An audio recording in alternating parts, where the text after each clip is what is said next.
The reigning national champions, Madison Square Garden. It's going to be rocking. This is Locked On UConn.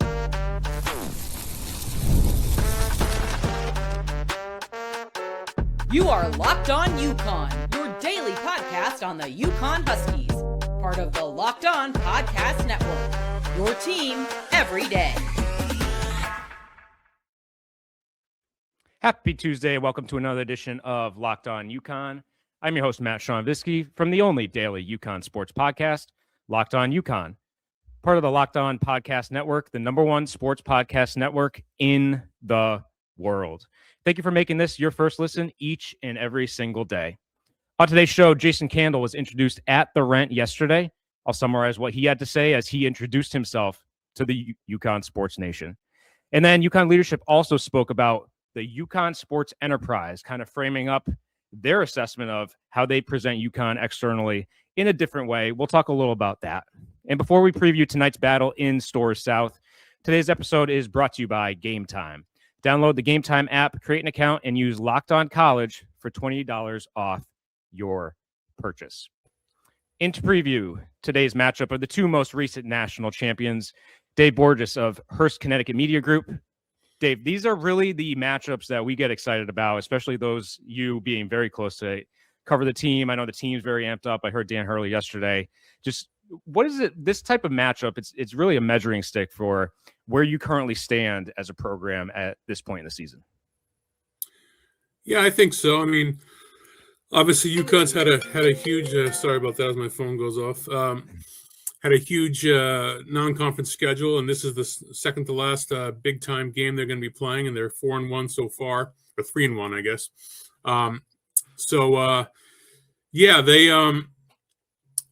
It does show you where you are. I mean, Florida's played a very tough schedule. They've got a few losses already, but obviously the defending champions, a lot of good returnees. So this will give a good view of where UConn and Florida stand at this point, like you said.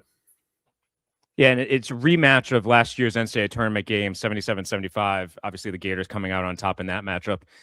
Really a missed opportunity as we look back, and I know Dan talked a little about the pain of rewatching that game and what could have been with a few rebounds off missed free throws, things of that nature.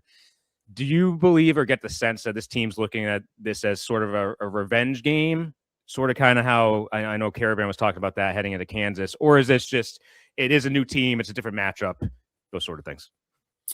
Yeah, Solo Ball mentioned it after the win on Friday night against East Texas A&M. He said this is a chance for a little revenge, just like we got at Kansas. So it's on their minds. I think the thing is to think about, like Dan Hurley may or may not think about, and the guys who were on the team last year, they gave Florida one of their toughest battle of the entire tournament last year, other than potentially the championship game against Houston, which is also a 2-point game. But so you almost have to wonder, what if they were able to have beaten Florida, would they have been able to, make that run to the Final Four and have a legit chance at a three-peat? So I think in that sense, there was probably a little bit of opportunity lost that might figure, but ultimately, I think even as Dan Hurley has said numerous times now, that Florida was the better team, and certainly UConn was a flawed team last year. So the Gators came out on top.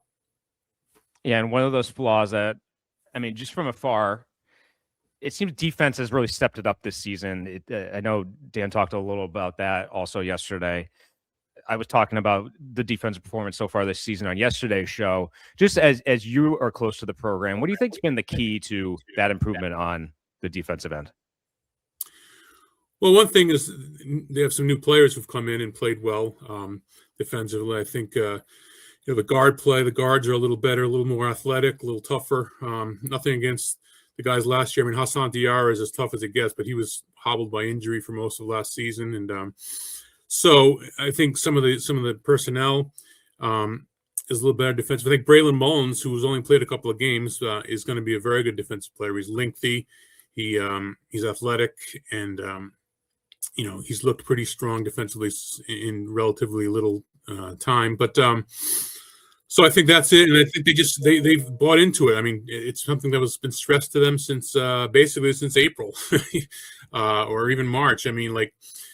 they have to improve defensively, and they have, and that's in it's been such a hallmark of what they've done traditionally. And last year was a little bit of an anomaly, but I think it was stressed so much this summer that it's hard to believe they would have come out this year and not been at least put better effort defensively, and they have. Yeah, it's still not yet really in a marquee game been fully healthy to date. Terrace Reed, I know, is a game time decision.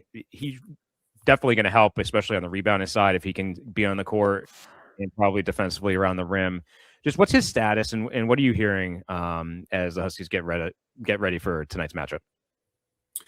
Yeah, I mean, what's been revealed to us is just that he's been practicing full-on participation in practice the last couple of days, which is more than he had done again prior to the Kansas and East Texas and A&M games, both of which he sat out. So it sounds to me like things are moving towards him playing against Florida. Whether it's a little bit of a limited role like he was against Illinois, wouldn't be surprising. But just the fact that just his presence out there, like it was against Illinois, really, even though he only had 2 points and a few rebounds, just the fact that he's out there and his presence alone would be a big help for the Huskies against Florida, which, again, great, huge front line they have. It's the strength of their team, second leading rebounding team in the country. So obviously Terrace's presence there would be huge for UConn. Yeah, but maybe a blessing in disguise. Eric Riba's been able to step in a much larger role, especially as he's just arrived at UConn as a true freshman. I think he's been, on my side of things, really the most impressive surprise, I would say, on this team as the team has kicked off. Just what has he brought to the table, and do you think his experience this early in the season is definitely going to help them, especially as they get on and we get into Big East play and then start thinking about tournament time later on this year? Oh, yeah, it's been huge. I mean, they now know that they have a guy, another 7-footer who can come in and play major minutes, be a huge contributor. I've been surprised. I mean, I think maybe the staff has even been a little bit pleasantly surprised about how, I know they're incredibly happy with the way he's played. And I think that maybe the biggest surprise is just the fact that he was kind of billed as a 7-footer with sort of perimeter skills, good passer, good 3-point shooter for that size, can put the ball on the floor. And we really haven't seen a whole lot of that yet. We've seen a guy, now the rebounding numbers aren't great, but he is a freshman and that'll get better. But I think we've seen a guy who is just a real kind of good interior big man, kind of which he wasn't necessarily billed as. So Dan said yesterday that moving forward, when Terrace is fully healthy, the two of them will probably play together at times, which is an interesting departure from the last couple of years. But the main thing is that, again, that they'll have the two-man center combination that they had those their two national championship runs with Donovan Clingan on Adama Sanogo and then Clingan and Samson Johnson. So, his development's been huge and really surprising. Yeah, and Hurley yesterday, when he was speaking with the media, talked about maybe when Terrace Reed is back, you see even more so playing two bigs, as opposed to even more than when Clingan and Samson Johnson were here together. Just what was your take on that? Because that's maybe a little bit of a shift, or maybe it speaks to Eric's or Riba's progression since he arrived. Yeah, I was a little surprised because I kind of had asked about that a couple of weeks ago, whether they might play together. And because it gets asked every year, and it's kind of almost a running joke at this point. But I was, I just a little curious because Eric does bring us a different kind of element than what Donovan did, backing up Adama, and even with Samson backing up Donovan, because he's got that sort of that perimeter ability and a little bit more of a stretch five, which again we haven't really seen much of yet, but that's been his calling card kind of. So I was a little surprised when Dan kind of brought it up out of thin air the other day, but it kind of makes sense. And yes, it does speak to Eric's, not only his contributions and his abilities, but his versatility as well as a player. So that'll be interesting to see against a team with big size like Florida. I think it's a way that UConn just might go if Terrace is out there and healthy. Yeah, and looking ahead to tonight's matchup, you already mentioned it. Florida, second leading team in the nation rebounding. Thomas Houck comes in averaging just under 19 points per game.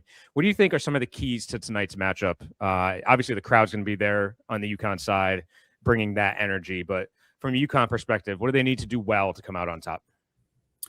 Well, they need to battle them on the boards. I mean, at least try to be at least even with them. Not get dominated in that sense.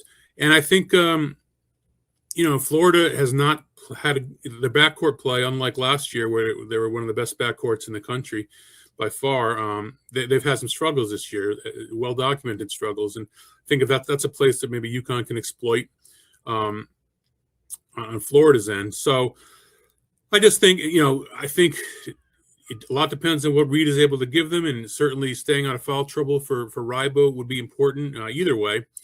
But battling them on the boards and then kind of maybe dominating in the backcourt are two things that maybe the Huskies could set the Huskies apart tonight.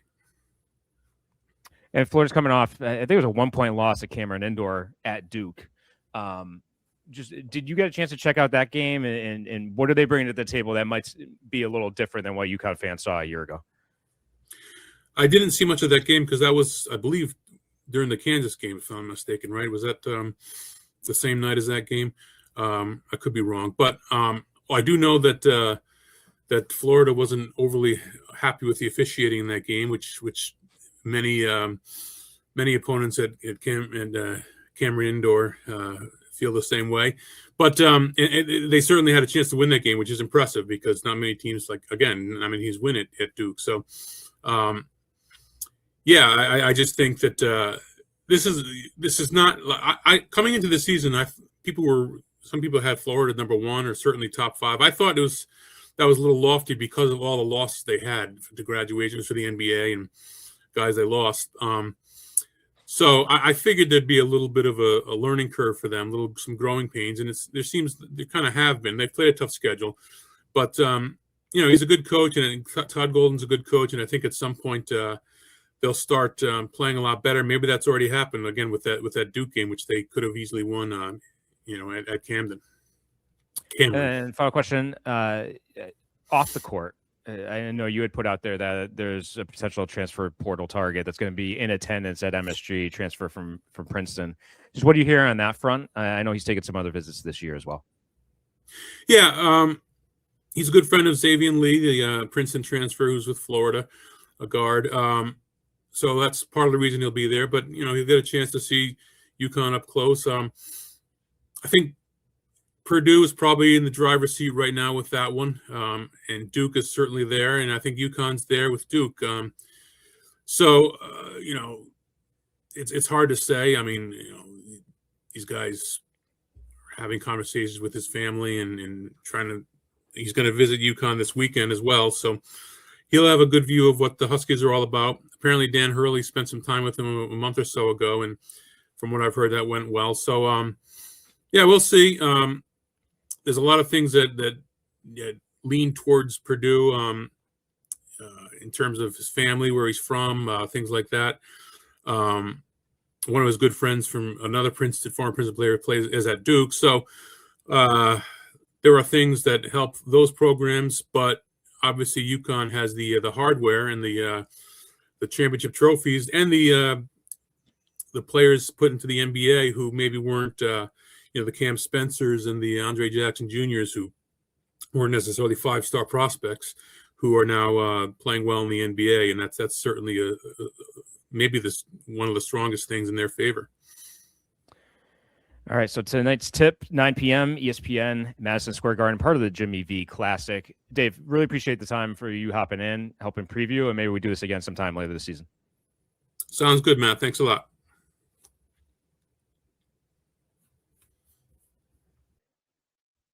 The holidays come with 2 big goals, feeding people well and finding gifts they'll actually love. And when you want both handled in one move, Omaha Steaks is the way to go. From hosting to gifting, they deliver the world's best steak experience right to your door. Because during their Sizzle All the Way sale, you can stock up and save in a huge way. 50% off site-wide at omahasteaks.com.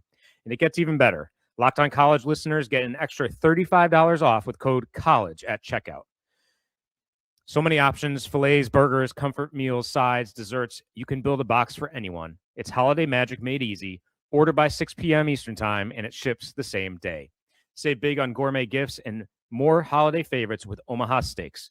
Visit omahasteaks.com for 50% off site-wide during their Sizzle All the Way sale.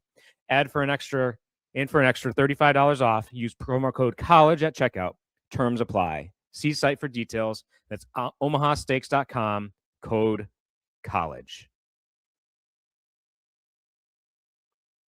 Back here on Locked On UConn, Jason Candle was introduced at the Rent on Monday. And with that, it was a nice presentation beginning with President Marich on down to David Benedict. Dan Toscano spoke. And then Jason Candle had a chance to address a very packed Rentschler field. And Candle came across as the perfect fit for this football program. He spoke about putting his players first. He spoke a bit about transfers. He spoke a bit about keeping the roster intact. He spoke a bit about staff. He spoke about where he came from and where he learned at Mount Union and his stability that he brought to Toledo and the amount of players he's been able to really bring through that program and develop in that program. And he saw a lot of similarities with what UConn has been doing here and where UConn wants to go and the opportunity that Connecticut and the University of Connecticut brings him and his family. So David Benedict first talked. He spoke about putting Candle in a car and driving around Connecticut for 10 hours. I think that was key. And why I say it was key, listen, there's been a lot of football coaches that have come here, and maybe Connecticut's not the right place for them. So to get a coach to see what Connecticut has to offer, to get a comfort, not just for the university, but a feel for the area, where you're going to be living, where your kids will be going to school. Is your wife going to be happy? I think that's very important, especially with the experience that we've had with Rhett Lashley and Jim Mora.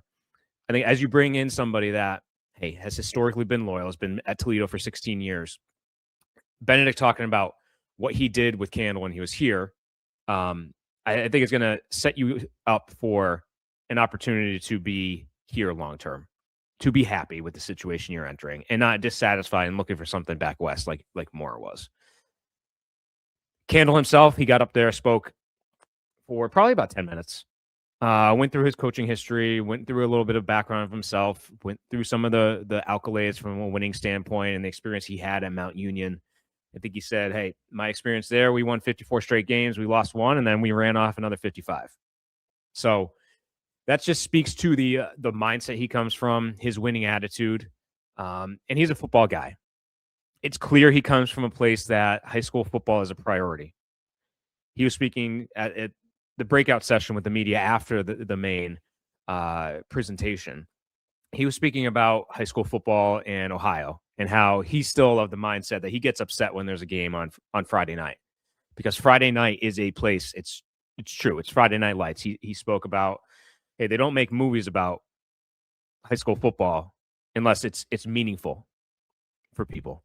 And he comes from the football cloth. He's a football coach at heart. It's what he's been doing for 16 years. His entire career has been football. And he's a guy that's going to come in here and really put this program in a position to be successful as we move forward.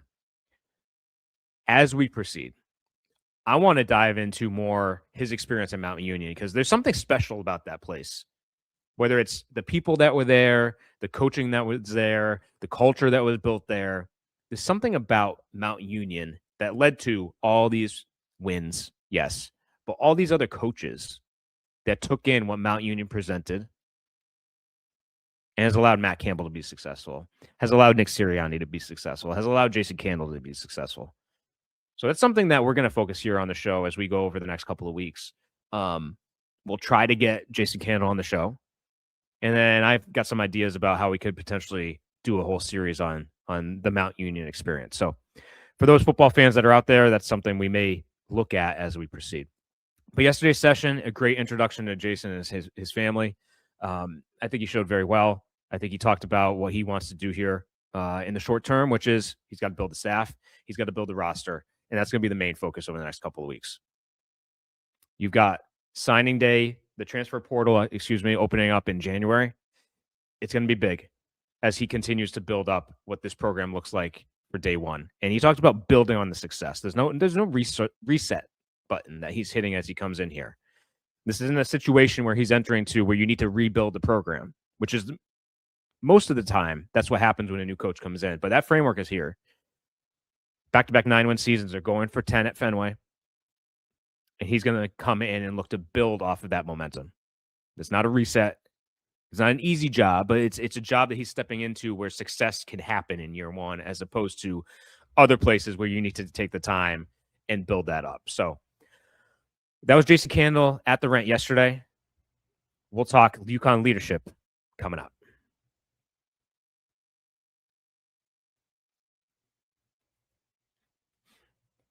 The World Cup is coming back to North America for the first time since 1994. And with 48 teams for the first time ever, it's going to be massive. But let's be honest, getting tickets is usually the hardest part. That's why the Gametime app is clutch, finally giving fans a real advantage when it comes to snagging seats. With Gametime, you can track price drops in real time, get alerts when great seats open, and buy tickets the moment they hit the app. It puts the power back in your hands and makes going to the World Cup realistic instead of impossible. Prices include fees up front, no last-second surprises at checkout, and alerts for teams and matches make it easy to grab tickets the moment they drop instead of missing out. Take the guesswork out of buying World Cup tickets in every match, concert, or event with Gametime.